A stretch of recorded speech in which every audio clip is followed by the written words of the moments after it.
Hi everyone, here is our math problem for today.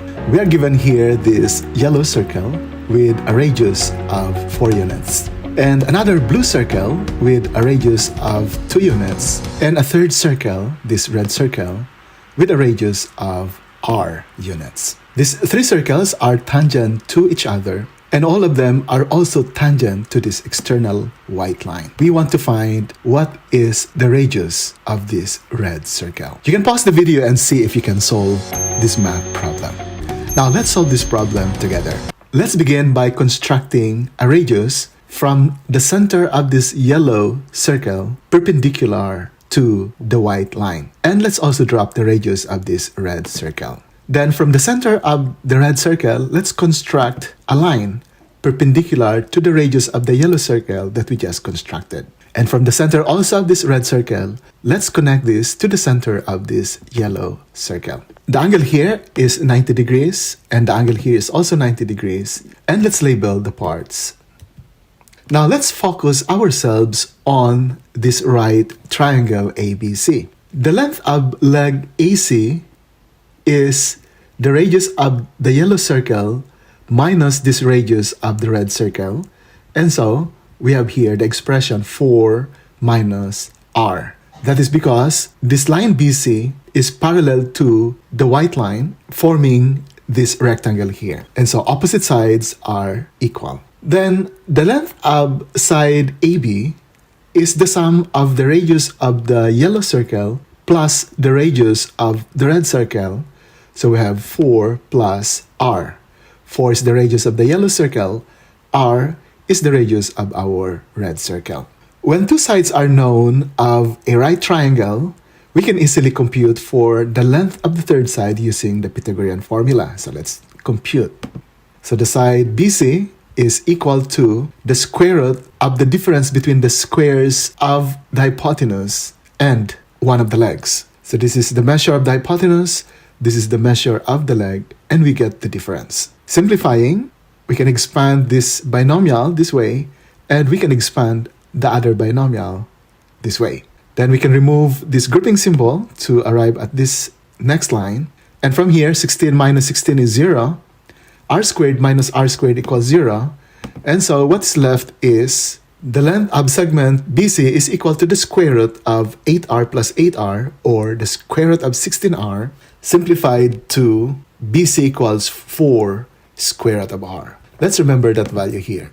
Next, let's consider this blue circle and this red circle performing the same process as we did with the yellow and the red circle. So again, let's drop this perpendicular segment, which is the radius of the blue circle. So the angle here is a right angle. And let's do the same with the red circle. Then from the center of the red circle, let's draw a line segment perpendicular to this radius of the blue circle that we just constructed. The angle here is a right angle, and so we also have here a rectangle. Then let's connect the centers of the blue and the red circles, and let's label the points. Then let's consider this right triangle DEB. The length of side ED is the radius of the blue circle minus the radius of the red circle, so 2 minus r. The hypotenuse EB is equal to the radius of the blue circle plus the radius of the red circle, so we have 2 plus r.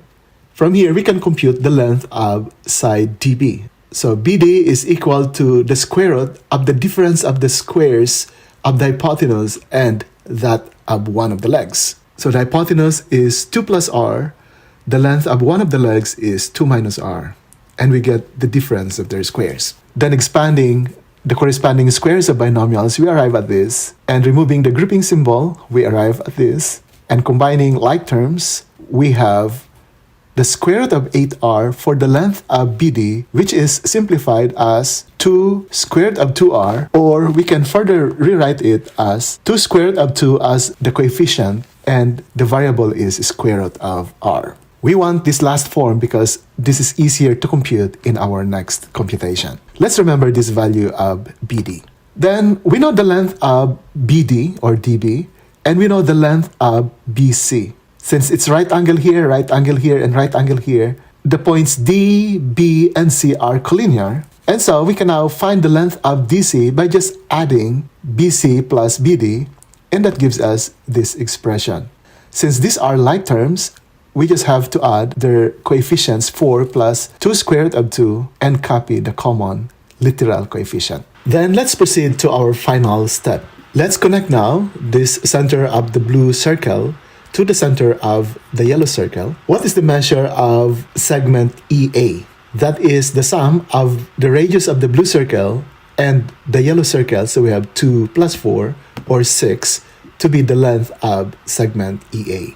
That is because when two circles are tangent, the center, the point of tangency, and the other center of the other circle are all collinear. Then, let's connect this center to this point, making a line segment parallel to this side DC, and let's construct this right triangle. Since the radius of the yellow circle is 4 units, and the diameter of the blue circle is also 4 units, we know that we can form here a rectangle. And therefore, the angle here must be right angle, and we have a right triangle. From this right triangle, FEA, we know the length of the hypotenuse to be 6. We know the radius here, which is also the side of the right triangle, to be 2 units. Then we can easily compute for FA. But FA is already known to be equal to DC because we have a rectangle. And so knowing these 3 values, we can now compute for the value of r. So we form this equation using Pythagorean formula. The square of the hypotenuse is 6 squared, the square of this leg is 2 squared, and the square of side FA is equal to the square of the length of side DC, and this is our previous result. I just use a different color here to emphasize that this value here is just a numerical coefficient of this literal coefficient, and the operation here is multiplication. Now simplifying, square of 6 is 36, square of 2 is 4. The square of this is this expression raised to the second, and the square of the square root of r is simply r. Then 36 minus 4 is 32. We are going to square this part. So 4 squared is 16 plus twice the product of 4 and 2 square root of 2 to get 16 square root of 2 plus the square of the second term, which is 8. And we copy r. And 16 plus 8 is 24. So we can further simplify it this way. And solving now for r is 32 divided by the quantity 24 plus 16 square root of 2, and simplifying this result and rationalizing the denominator, we arrive at r equals 12 minus 8 square root of 2, and this expression is approximately equal to r equals 0.6863, and this is now the radius of this red circle. And this is now our final answer.